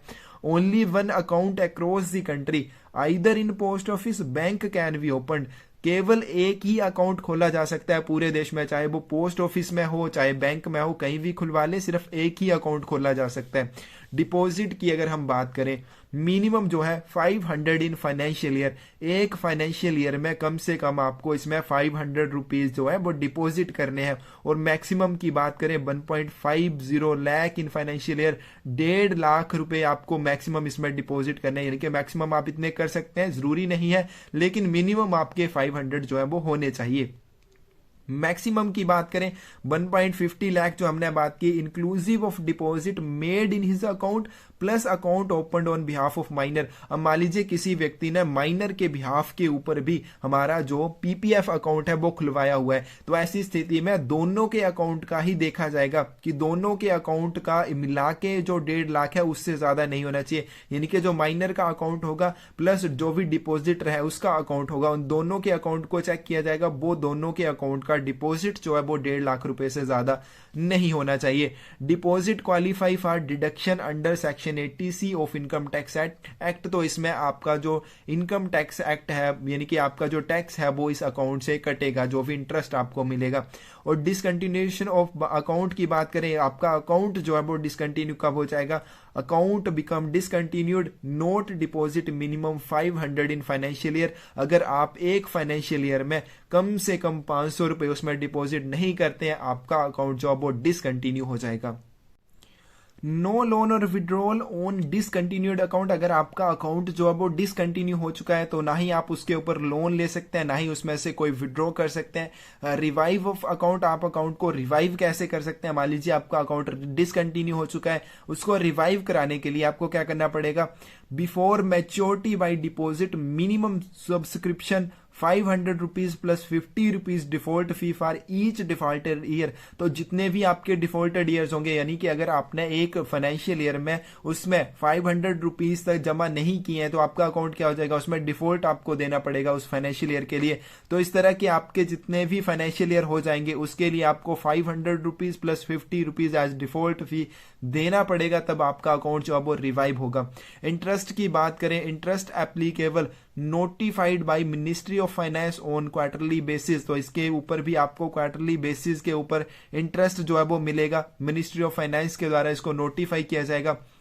इंटरेस्ट कैलकुलेशन कैसे की जाएगी, for calendar month on lowest balance between close of 5th day and end of month, तो जो भी आपका लोएस्ट बैलेंस होगा 5 तारीख से लेके महीने की आखिरी तारीख के बीच जो भी आपका कम से कम बैलेंस होगा उस बैलेंस के ऊपर कैलकुलेट किया जाएगा, उस बैलेंस के ऊपर आपका जो इंटरेस्ट होगा वो डिपेंड करेगा। Interest credit to account at end of financial year, आपके जो अकाउंट में क्रेडिट होगा आपका जो भी इंटरेस्ट रहेगा वो फाइनेंशियल ईयर के एंड में किया जाएगा। Interest earned tax free under income tax act, और जो भी इंटरेस्ट रहेगा वो टैक्स फ्री रहेगा। अगर यहाँ पे लोन की बात करें, after expiry of 1 year from end of financial year in which superscription was made, तो जिस भी फाइनेंशियल ईयर में आपने फर्स्ट टाइम डिपॉजिट किया था उस फाइनेंशियल ईयर के एंड से 1 साल खत्म होने के बाद आप इसमें जो है लोन वो ले सकते हैं। यानी कि अगर आपका अकाउंट जो है 2019 और 2020 के फाइनेंशियल ईयर के बीच में खुला था तो आप इसके लिए जो लोन ले सकते हैं वो 2021-2022 के फाइनेंशियल ईयर के बीच में ले सकते हैं। 2020 से लेके 2021 तक आपको कोई लोन नहीं मिलेगा, यानी कि इस यहां तक इस एंड से लेके 2020 के एंड से लेके एक साल खत्म होने के बाद यानी कि 2021 तक आपको लोन नहीं मिलेगा, 2021 और 2022 के फाइनेंशियल ईयर के बीच में आपको ये लोन मिलेगा। उसके बाद बात करें loan taken before expiry of 5 years from end of year in which initial superscription made. तो यहां पर ऊपर हमने बात की कि कितने समय के बाद लिया जा सकता है, यहां पे हम बात करेंगे कि कितने समय से पहले लिया जा सकता है। तो जिस भी ईयर में, जिस भी फाइनेंशियल ईयर में आपने सुपरस्क्रिप्शन ली है, जिस भी फाइनेंशियल ईयर में आपने फर्स्ट टाइम डिपॉजिट किया है, उस फाइनेंशियल ईयर के लास्ट से लेके 5 वर्ष पूरे होने से पहले आप उसमें लोन ले सकते हैं। यानी कि यहां पे आप फिर से यही एग्जांपल ले लेते हैं। अगर आप मान लीजिए 2019 और 2020 में अकाउंट खुलवाते हैं, तो यहां से देखिए 2020 के एंड से लेके 5 वर्ष के पहले पहले आपको क्या करना है, उसमें जो भी लोन है अगर लेना चाहते हैं तो वो ले सकते हैं। नेक्स्ट हमारे पास loan up to 25% of balance at end of second year immediately proceeding यानी इन विच लोन अप्लाइड। तो यहां पे हम एग्जांपल से इसको समझते हैं। If loan taken during 2012-2013 25% of balance credit on 31 मार्च 2011। तो यहां पे देखिए आपका क्या बोला गया है कि आप जो लोन ले सकते हैं वो कितना ले सकते हैं, 25%। लेकिन ये 25% जो है कौन से बैलेंस का रहेगा, तो ये रहेगा, मान लीजिए आपने जो लोन लिया है 2012 और 2013 के फाइनेंशियल ईयर में लिया है। तो यहां पे देखिए आपका जो लोन वाले आपका जो अमाउंट होगा वो कौन सी डेट से चेक किया जाएगा, 31 मार्च 2011 के जो भी आपका अमाउंट होगा उस अमाउंट के ऊपर आपको 2012 और 2013 में जो भी है 20% उस अमाउंट का जो है लोन दिया जा सकता है। 1 loan only in a financial year, एक फाइनेंशियल ईयर में सिर्फ एक ही लोन लिया जा सकता है, एक से ज्यादा लोन आप नहीं ले सकते हैं। Second loan after first loan clear, आपको सेकंड लोन तभी मिलेगा जब आपका फर्स्ट लोन जो है वो क्लियर हो जाएगा। If loan repaid with in 36 month, अगर आप जो लोन है उसको 36 मंथ से पहले रीपे कर देते हैं, वापिस कर देते हैं, तो उस लोन के ऊपर जो इंटरेस्ट आपसे लिया जाएगा वो लिया जाएगा 1% पर एनुम के हिसाब से। और अगर हम बात करें 36 मंथ के बाद आप वो लोन जो है उसको रीपे करते हैं, तो आपसे उस लोन के ऊपर जो इंटरेस्ट लिया जाएगा वो 6% पर एनुम के हिसाब से लिया जाएगा। अब यहां पे विड्रॉल की बात आती है। Take 1 withdrawal after 5 financial years excluding year of account opening. तो आपसे इसमें आप लोन इसके बाद विड्रॉल जो है वो ले सकते हैं। कब ले सकते हैं, आप 5 साल के बाद एक विड्रॉल ले सकते हैं। और ये 5 साल आपके कब से गिने जाएंगे, जिस वर्ष आपने, जिस फाइनेंशियल ईयर में आपने अकाउंट खुलवाया है उस फाइनेंशियल ईयर के बाद 5 फाइनेंशियल ईयर पूरे होने पर आप इसमें एक विड्रॉल ले सकते हैं। Amount withdrawal up to 50% of balance credit at end of 4th proceeding year और at end of proceeding year whichever is lower.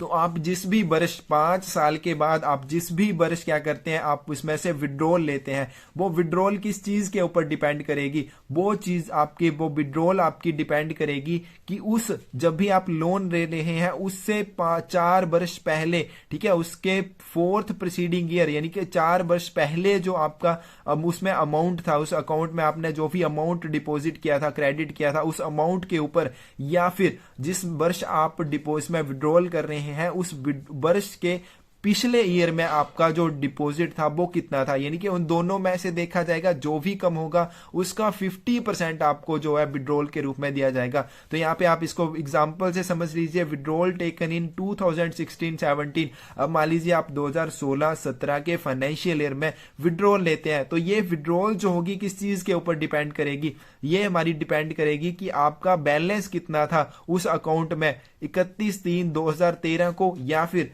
31/3/2016 को। इन दोनों डेट्स को देखा जाएगा, इनमें से जिसका भी अमाउंट कम होगा उसका 50% आप विड्रॉल जो है वो अकाउंट में से ले सकते हैं। मैच्योरिटी की बात करें, maturity after 15 financial years excluding financial year of account opening, जो जिस फाइनेंशियल ईयर में आपने अकाउंट को ओपन किया है उसको छोड़कर आपके 15 फाइनेंशियल ईयर के बाद आपका अकाउंट जो है वो मैच्योर हो जाएगा। PPF account can be extended for further block of 5 years with in 1 year of maturity. अगर आप पीपीएफ अकाउंट को मैच्योरिटी के बाद एक्सटेंड करना चाहते हैं, उसको बढ़ाना चाहते हैं, तो आप फर्दर उसको 5 साल के पीरियड के लिए बढ़ा सकते हैं, और ये आपको एक्सटेंड 1 साल के भीतर भीतर करना है मैच्योरिटी डेट के। और अगर डिसकंटिन्यूड अकाउंट की बात करें तो डिसकंटिन्यू अकाउंट अगर होगा वो एक्सटेंड नहीं किया जा सकता है, उसको नहीं बढ़ाया जा सकता है। नेक्स्ट हम बात करें प्री मैच्योर क्लोजर की। Premature closure allowed after 5 years from end of year in which account was open under conditions. तो आपका जो अकाउंट है उसको कब प्री मैच्योरली क्लोज किया जा सकता है, तो हमारे पास उस फाइनेंशियल ईयर के खत्म होने के 5 साल के बाद आप इसको मैच्योर प्री मैच्योर क्लोज करवा सकते हैं, लेकिन उसके लिए कंडीशंस हैं।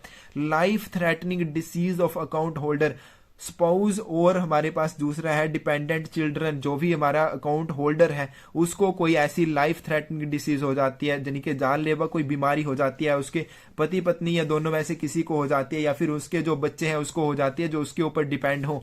Higher education of account holder और डिपेंडेंट चिल्ड्रन, अगर वो हायर एजुकेशन के लिए जाना चाहता है, उसके लिए उससे जरूरत है, या फिर उसके बच्चों को। उसके बाद हमारे पास change resident status become NRI, अगर वो रेजिडेंट अपना चेंज करता है और अपना नॉन रेजिडेंट इंडियन बन जाता है, यानी कि फॉरेन चला जाता है, तो ऐसी स्थिति में भी वो इसको प्री मैच्योर क्लोज करवा सकता है।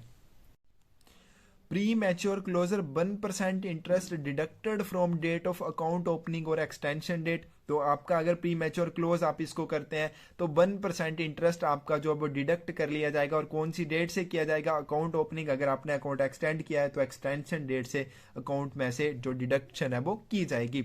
डेथ ऑफ अकाउंट होल्डर, अगर जो अकाउंट होल्डर है उसकी डेथ हो जाती है, account shall be closed and nominee legal heir not allowed to continue deposit.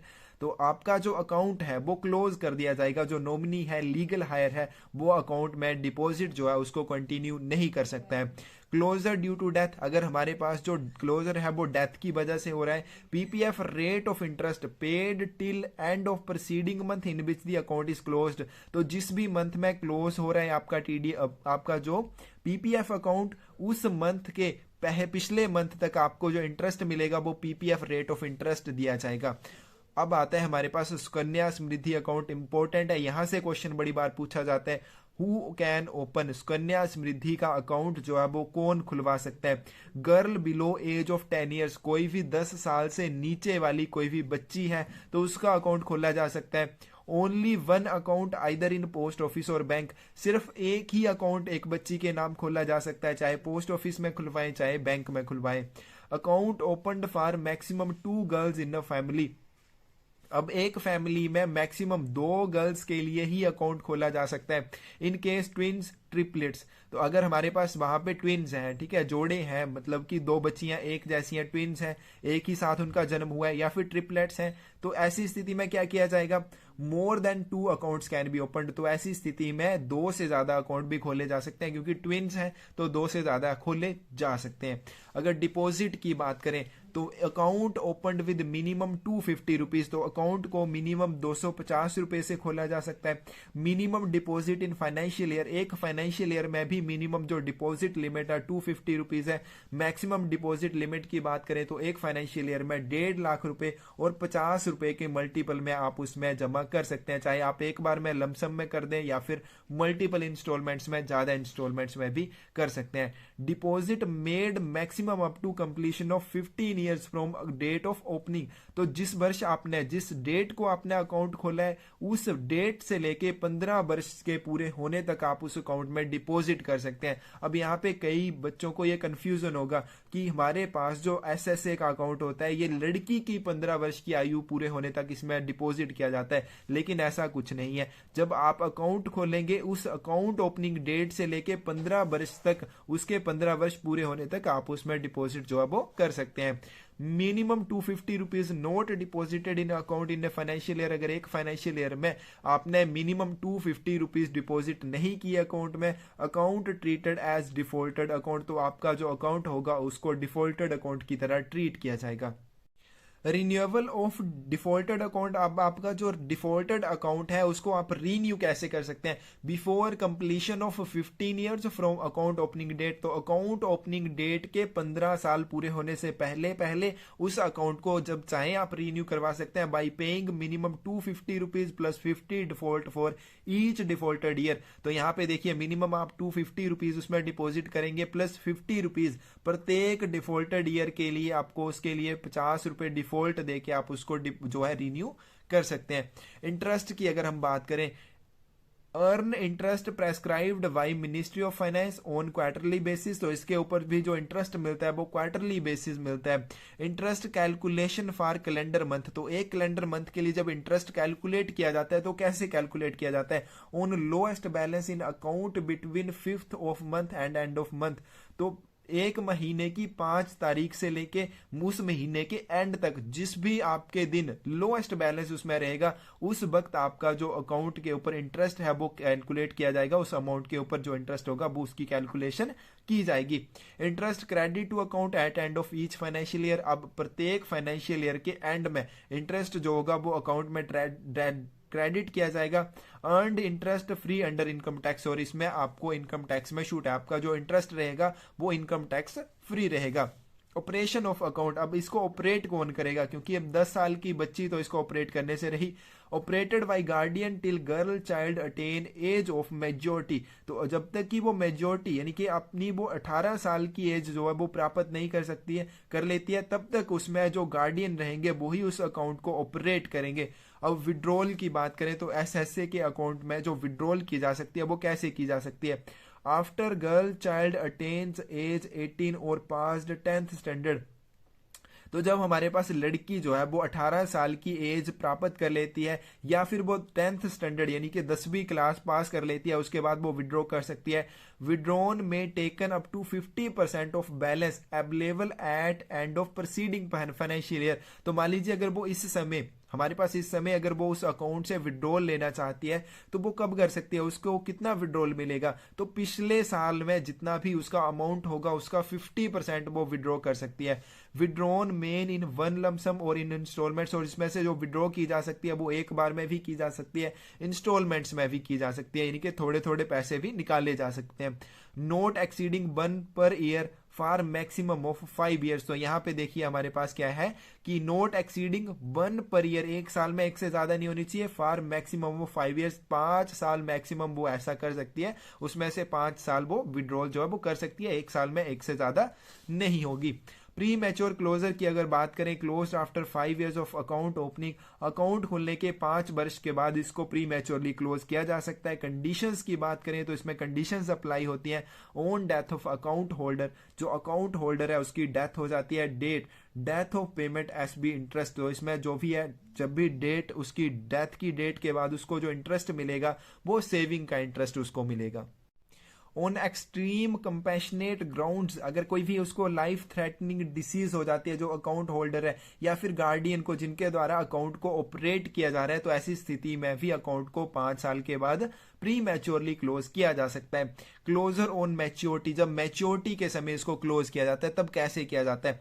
After 21 years from date of account opening, अब देखिए अकाउंट खुलने से लेकर 15 वर्ष पूरे होने तक आप उसमें डिपॉजिट कर सकते हैं। दूसरा, अब आपका मैच्योरिटी इसमें कब होगी? जब अकाउंट खुलने के बाद उसके 21 ईयर्स कंप्लीट हो जाएंगे, यानी कि अकाउंट खुलने के 21 वर्ष के बाद आपका जो एसएसए का अकाउंट होगा वो मैच्योर हो जाएगा। At time marriage of girl after attaining age of 18 years, तो अब ये हमारे पास एज जो है वो 21 ईयर्स हो गई है मैरिज के लिए, लेकिन अभी तक यहाँ पे हमारे पास ऐसे ही है कि हमारे पास जब उसकी मैरिज करनी है और उसकी एज जो है 18 साल से ज्यादा हो जाती है।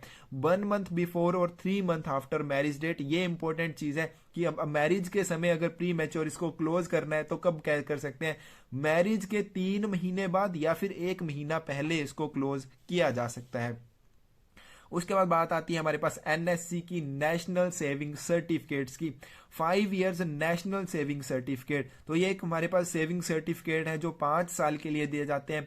Interest compounded annually but payable at maturity, और इसमें जो इंटरेस्ट रहता है वो उसको कैसे कैलकुलेट किया जाता है, उसको कंपाउंड किया जाता है एनुअली, ठीक है, वार्षिक रूप से उसको कंपाउंड किया जाता है, लेकिन मैच्योरिटी के समय से दिया जाता है। हु कैन ओपन, कौन इसे ले सकता है? Single adult, joint account up to 3 adult, 3 वयस्क मिलकर इसको ले सकते हैं। Guardian on behalf of minor और person of unsound mind, minor above 10 years, तो ये हम बार बार कर चुके हैं। डिपॉजिट की बात करें तो मिनिमम 1000 रुपीज से आप इसमें डिपॉजिट कर सकते हैं। उसके आगे आप डिपॉजिट करना चाहते हैं तो मल्टीपल ऑफ 100 रुपीज, और इसमें कोई भी लिमिट नहीं है। Any number of account can be open under this scheme, जितने मर्जी चाहे आप अकाउंट इसमें ले सकते हैं। Deposit qualify for deduction under section 80C of income tax act, तो इसमें डिडक्शन की जाती है, ठीक है, इनकम टैक्स एक्ट के अंडर इनकम टैक्स जो है वो काटी जाएगी। मैच्योरिटी की बात करें, mature on completion of 5 years from date of deposit, तो 5 साल पूरे होने के बाद, ठीक है, जब भी आपने डिपॉजिट किया है उसके 5 साल पूरे होने के बाद आपको इसकी मैच्योरिटी जो है मिल जाएगी। प्लेजिंग ऑफ अकाउंट, अगर अकाउंट को प्लेज करना है, ठीक है, उसको गिरवी रखना है, तब कैसे किया जाए? NSC मे बी प्लेज्ड और ट्रांसफर्ड एज सिक्योरिटी, तो आपका जो नेशनल सेविंग सर्टिफिकेट है इसको आप गिरवी भी रख सकते हैं और सिक्योरिटी की तरह आप इसको ट्रांसफर भी कर सकते हैं। ट्रांसफर और pledging can be made to, तो ये हमारे पास किसको इसको प्लेज किया जाएगा या किसको ट्रांसफर किया जा सकता है? कौन अथॉरिटी है? President of India, governor of state, RBI, scheduled bank, corporative society, corporative bank, corporation, public और private, government company, local authority, housing finance company, तो ये सारी ही अथॉरिटीज हैं इसकी ट्रांसफर और इसकी प्लेजिंग के लिए। प्री मैच्योर क्लोजर की बात करें, अगर आप इसको 5 साल से पहले आप इसको बंद करवाना चाहते हैं, may not prematurely closed before 5 years, तो आप इसको 5 साल यानी कि इसकी मैच्योरिटी से पहले इसको क्लोज नहीं करवा सकते हैं, लेकिन इसमें आपको छूट मिलती है। डेथ ऑफ सिंगल अकाउंट, उसके बाद एनी और all account holders in joint account, अगर आपका सिंगल अकाउंट है और जो सिंगल अकाउंट होल्डर है उसकी डेथ हो जाती है, या फिर ज्वाइंट अकाउंट है तो ज्वाइंट अकाउंट होल्डर के जितने भी होल्डर्स हैं उन सभी की डेथ हो जाती है, तब ये क्लोज किया जा सकता है। Own for feature by a pledge being a gazetted officer और ऑन ऑर्डर बाई कोर्ट, या फिर कोर्ट से ऑर्डर के बाद इसको बंद किया जा सकता है। तो ये सारी चीजें होने के बाद इसको प्री मैच्योर क्लोज किया जा सकता है, नहीं तो मैच्योरिटी के बाद ये क्लोज होगा। Transfer of account from 1 person to another person, एक पर्सन से दूसरे पर्सन को अगर NSC नेशनल सेविंग सर्टिफिकेट्स जो है इनको ट्रांसफर करना है तो क्या कब किया जाएगा? Death of account holder to nominee और लीगल हायर्स, अगर अकाउंट होल्डर की डेथ हो जाती है तो नॉमिनी या फिर लीगल हायर को ट्रांसफर किए जाएंगे। Death of account holder to joint holder, तो यहाँ पे देखिए अगर अकाउंट होल्डर की डेथ हो जाती है तो ज्वाइंट होल्डर को किए जाएंगे, ठीक है, अगर ज्वाइंट अकाउंट था। ऑन ऑर्डर बाय कोर्ट, अगर कोर्ट इस चीज के लिए ऑर्डर देता है। Pledging of account to specified authority, या फिर किसी भी स्पेसिफाइड अथॉरिटी को प्लेज करने पर इनको ट्रांसफर किया जा सकता है। Transfer from 1 person to another person only once, एक व्यक्ति से दूसरे व्यक्ति को सिर्फ एक ही बार इन्हें ट्रांसफर किया जा सकता है। और प्रोसीजर की बात करें, इनसे ट्रांसफर का जो प्रोसीजर रहेगा, old certificate is note discharge, आपका जो पुराना सर्टिफिकेट होगा उसको डिस्चार्ज नहीं किया जाएगा। अब नेशनल सेविंग सर्टिफिकेट के लिए पासबुक बनती है, लेकिन फिर भी यहां से क्वेश्चन पूछा जाता है। ओल्ड नेम राउंडेड, जो पुराना नाम रहेगा उसका नेशनल सेविंग सर्टिफिकेट के अकाउंट होल्डर का, उसको राउंड किया जाएगा। Name of new holder written, और जो भी नया होल्डर होगा उसका नाम लिखा जाएगा। Then post master sign designation stamp plus date stamp, उसके बाद पोस्ट मास्टर साइन करेगा, डेजिग्नेशन स्टैंप और डेट स्टैंप लगाई जाएगी। NSC issue in form of passbook, अब NSC जो है नेशनल सेविंग सर्टिफिकेट उनको पासबुक के रूप में इशू किया जाता है। उसके बाद आते हैं हमारे पास किसान विकास पत्र KVP, minimum deposit 1000 rupees plus in multiple of 100 rupees, तो किसान विकास पत्र मिनिमम आपके 1000 रुपीज से ये वाला अकाउंट खोला जाएगा, और इसके बाद इससे ज्यादा आपने खुलवाना है तो 100 रुपए के मल्टीपल में आगे खुलेगा, यानी कि 1100, 1200, 1300 इस तरह से आप खुलवा सकते हैं। और मैक्सिमम लिमिट की बात करें तो इसमें कोई भी लिमिट नहीं है। और इसे कौन खुलवा सकता है? सिंगल एडल्ट, कोई भी सिंगल एडल्ट इसे खुलवा सकता है। और ज्वाइंट अकाउंट की बात करें तो 3 एडल्ट्स, 3 वयस्क मिलकर आपस में से खुलवा सकते हैं। और 3rd, 4th और 5th पॉइंट सेविंग अकाउंट की तरह है, ठीक है, मतलब कि guardian on behalf of person of unsound mind या फिर guardian on behalf of minor. उसके बाद आती है हमारे पास डिपॉजिट की बात। डिपॉजिट इसमें कैसे किया जाएगा? Minimum 1000 and in multiple of ₹100, no maximum limit. तो हमने भी किया कि मैक्सिमम मिनिमम आप 1000 रुपीज अकाउंट ओपन के समय और उसके बाद 100 रुपए के मल्टीपल में से आगे खोला जा सकता है। मैक्सिमम इसकी कोई लिमिट नहीं है। Any number of accounts can be open, जितने चाहे उतने अकाउंट जो है वो खुलवाए जा सकते हैं। इंटरेस्ट की बात करें तो कंपाउंडेड एनुअली, और इसके बाद pledging of account same as for NSC, अगर प्लेज करना है, गिरवी रखना है तो सेम हमारे पास जैसे नेशनल सेविंग सर्टिफिकेट के लिए है। प्री मैच्योर क्लोजर की बात करें या फिर एनकैशमेंट की बात करें, एनकैशमेंट का मतलब होता है कि आप इसको कैश करवाना चाहें या फिर समय से पहले आप इसको बंद करवाना चाहें। After 2 years 6 month from date of deposit, यानी कि 2.5 साल के बाद आप इसको प्री मैच्योर क्लोज कर सकते हैं। Other conditions same as NSC, close any time before maturity, इसको मैच्योरिटी से पहले किसी भी टाइम क्लोज किया जा सकता है, और कंडीशंस सेम रहेंगी हमारे नेशनल सेविंग सर्टिफिकेट की तरह। अब आती है हमारे पास इंपॉर्टेंट फीस, जो आपके अलग अलग चार्जेस अलग अलग सर्विसेज के लिए ली जाती हैं। अगर हम बात करें इशू ऑफ डुप्लीकेट पासबुक तो 50 रुपीज लिए जाते हैं ये, ठीक है, विदाउट जीएसटी की बात कर रहे हैं यहाँ पे, ठीक है। अगर आपने डुप्लीकेट पासबुक, आपने पहली पासबुक गुम कर दी, डुप्लीकेट पासबुक आप इशू करवाना चाहते हैं तो 60 रुपीज आपसे फीस ली जाएगी। SB account with cheque facility, तो आपने एसबी अकाउंट खुलवाना है, आपने उसके साथ चेक फैसिलिटी लेनी है तो मिनिमम बैलेंस उसमें 500 होना चाहिए। मिनिमम एसबी डिपॉजिट आपका 10 रुपीज होना चाहिए, और मिनिमम एसबी विड्रॉल की बात करें तो 50 रुपीज आपको मिनिमम विड्रॉल करने हैं। Interest up to 10,000 rupees on all saving schemes free from income tax, तो आपका जितनी भी सेविंग स्कीम्स हमने 9 सेविंग स्कीम्स की, तो उनके ऊपर जो भी इंटरेस्ट मिलता है अगर वो 10,000 रुपए से नीचे है तो वो इनकम टैक्स एक्ट के अंडर फ्री है, यानी कि उसके ऊपर कोई भी टैक्स आपसे नहीं लिया जाएगा। नो मैक्सिमम डिपॉजिट और विड्रॉल लिमिट, तो यहाँ पे हमारे पास कोई भी मैक्सिमम डिपॉजिट और विड्रॉल लिमिट नहीं है जो आपका सेविंग अकाउंट है उसकी बात की जाए तो। फैसिलिटी इन सेविंग अकाउंट, आपका जो सेविंग अकाउंट है उसमें आपको और एक क्या फैसिलिटी मिल जाती है, link with IPPV, India post payment bank के साथ आप उसको डिपॉजिट कर सकते हैं। डुप्लीकेट पासबुक इशू चार्जेस तो हमने अभी किया कि 50 रुपीज लिए जाते हैं, प्लस जीएसटी की बात करें तो 17% लगा के आपका 69 रुपीज बनते हैं। उसके बाद हमारे पास बात करें फर्स्ट टाइम नॉमिनेशन इन एसबी अकाउंट, अगर आप पहली बार एसबी अकाउंट में नॉमिनेशन करते हैं तो फ्री ऑफ चार्ज है, इसके लिए कोई चार्जेस नहीं लिए जाते हैं। सेकंड टाइम अगर आप उसमें कैंसिल करना चाहते हैं नॉमिनी या फिर चेंज करना चाहते हैं तो 50 रुपीज प्लस जीएसटी यानी कि 69 रुपीज आपसे लिए जाएंगे। Transfer of SB account from one post office to another post office available from 10V is used, तो इसके लिए हमारे पास कौन सा फॉर्म यूज किया जाता है, 10V फॉर्म यूज किया जाता है, और ये इसका मतलब कि आप एक पोस्ट ऑफिस से दूसरे पोस्ट ऑफिस में एसबी अकाउंट को ट्रांसफर कर सकते हैं। SB withdrawal limit in BO per day, तो ब्रांच ऑफिस में सेविंग विड्रॉल की जो लिमिट है पर डे की 20,000 है, और डिपॉजिट लिमिट की बात करें तो 50,000 है। अदर सोल आईडी विड्रॉल और डिपॉजिट लिमिट की बात करें तो 50,000 है, यानी कि अगर एसओ में हम बात करें तो विड्रॉल या डिपॉजिट आपने करना है, ठीक है, मतलब कि अगर दूसरे पोस्ट ऑफिस में आपने अकाउंट खुलवाया है लेकिन दूसरे एसओ में आप उसमें विड्रॉल या डिपॉजिट कर रहे हैं तो 50,000 रुपए तक मैक्सिमम है। In SB account 10 cheque free in calendar year, एक कैलेंडर वर्ष में आपको एक सेविंग अकाउंट के साथ 10 चेक जो है फ्री मिलते हैं, उसके बाद प्रत्येक चेक के लिए आपसे 2 रुपए रिकवर किए जाते हैं। चेक बाउंस चार्ज, अगर अब बात की जाए चेक बाउंस चार्जेस की तो 100 प्लस जीएसटी आपसे लिए जाएंगे। अकाउंट ट्रांसफर चार्जेस की बात करें तो इसके लिए भी 100 प्लस जीएसटी आपसे ली जाएगी। उसके बाद बात करें एसबी अकाउंट स्टेटमेंट चार्जेस, अगर आपने एसबी अकाउंट के स्टेटमेंट चाहिए आपको उसके लिए कितने चार्जेस लगते हैं, 20 रुपीज प्लस जीएसटी आपको देनी पड़ेगी। Fresh passbook issue charges, fresh passbook, अब यहाँ पे 2 चीजें, एक डुप्लीकेट पासबुक, दूसरी है फ्रेश पासबुक। अगर फ्रेश पासबुक इशू करवानी है तो फ्री ऑफ चार्जेस है, कोई चार्जेस आपसे नहीं लिए जाएंगे। For opening SB account only cash accepted, SB account खोलने के लिए आपका सिर्फ कैश ही एक्सेप्ट किया जाएगा। आरडी में आप कैश भी दे सकते हैं और चेक भी दे सकते हैं, लेकिन आपका जो डिपॉजिट माना जाएगा आरडी के अकाउंट में वो चेक क्लियरेंस डेट को माना जाएगा अगर आपने चेक दिया है। मैक्सिमम नॉमिनेशंस इन एसबी अकाउंट, एक एसबी अकाउंट में मैक्सिमम कितने नॉमिनेशन किए जा सकते हैं, 4। Authority close account without passbook head post master, अगर विदाउट पासबुक अकाउंट को क्लोज करना है तो ये अथॉरिटी किसके पास है, हेड पोस्ट मास्टर। बाकी सारे आपकी पासबुक के साथ ही अकाउंट को क्लोज कर सकते हैं, आप पासबुक देंगे तभी अकाउंट क्लोज किया जा सकता है।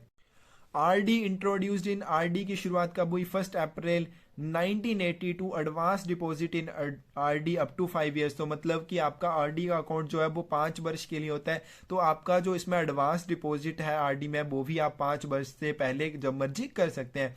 एजेंट कमीशन और आरडी, आरडी के अकाउंट पर जो एजेंट होता है उसको कितना कमीशन दिया जाता है? 4% दिया जाता है। RD account close before 1 day of maturity, अगर आपका आरडी का अकाउंट है और आप उसको मैच्योरिटी से सिर्फ 1 दिन पहले बंद कर देते हैं, तब आपसे कितने चार्जेस लिए जाएंगे? ओनली एसबी इंटरेस्ट पेएबल, तो आपको सिर्फ एसबी इंटरेस्ट रेट ही दिया जाएगा, आपको आरडी का इंटरेस्ट रेट नहीं मिलेगा। Fresh passbook, duplicate passbook nomination same as SB account, तो हमने जैसे किया कि फ्रेश बुक आपने इशू करवानी है तो कोई चार्जेस नहीं लिए जाएंगे। उसके बाद डुप्लीकेट पासबुक के लिए आपके 50 रुपीज प्लस जीएसटी ली जाएगी। नॉमिनेशन चेंज, और अगर आपने चेंज करना है, कैंसिल करना है, तो ऐसी स्थिति में भी आपके 50 रुपीज प्लस जीएसटी लगेगी। RD plus TD accounts open with cheque और कैश, आपका जो आरडी और टीडी अकाउंट है दोनों को आप चेक से भी खुलवा सकते हैं, कैश से भी खुलवाया जा सकता है। एमआईएस अकाउंट की बात करें, इंट्रोड्यूस्ड ऑन 15 अगस्त 1987, 15 अगस्त 1987 को इसकी शुरुआत हुई।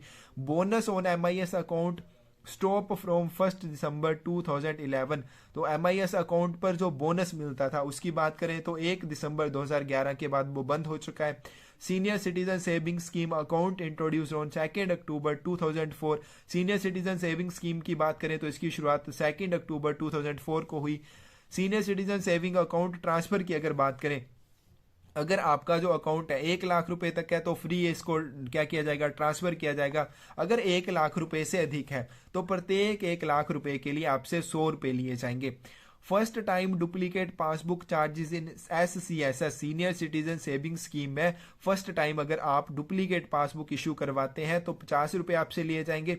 NSC introduced in 8 May 1996, NSC national saving certificate जो है इसकी शुरुआत 8 मई 1996 को की गई। NSC passbook issue start from, अब एनएससी की क्या आती है? पासबुक, पहले आते थे सर्टिफिकेट, तो इसके लिए आपको कब इसकी शुरुआत की गई?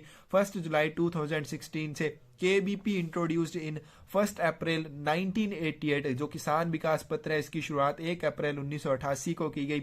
KVP nomination change charges 50 rupees taken in form of postage stamps, KVP में अगर आपने क्या करना है? नॉमिनेशन चेंज करना है। दूसरे केसेस में आपसे 50 रुपए कैश लिए जाते हैं, इसमें आपसे पोस्टेज स्टैम्प्स के रूप में लिए जाते हैं। एसएसए अकाउंट की बात करें तो 22 जनवरी 2015 को इसको इंट्रोड्यूस किया गया। उसके बाद nomination facility in SSA account जो है वो नॉट अवेलेबल। एसएसए अकाउंट में जो गार्डियन होते हैं, जो अकाउंट को ऑपरेट करते हैं, वही नॉमिनी रहेंगे, तो इसमें नॉमिनेशन वाली एक्स्ट्रा कोई भी फैसिलिटी अवेलेबल नहीं है। तो ये था हमारे पास पोस्ट ऑफिस सेविंग स्कीम्स के बारे में। यहाँ पे प्रोडक्ट एंड सर्विसेज भी हमारे खत्म हो जाते हैं। इसके बाद कुछ एक और इंपॉर्टेंट सर्विसेज जो रहेंगी वो हम बाद में करेंगे, जैसे आपकी IPPV हो गई, ठीक है, ये सारी चीजें हम बाद में इनको फिर से करेंगे। Thank you.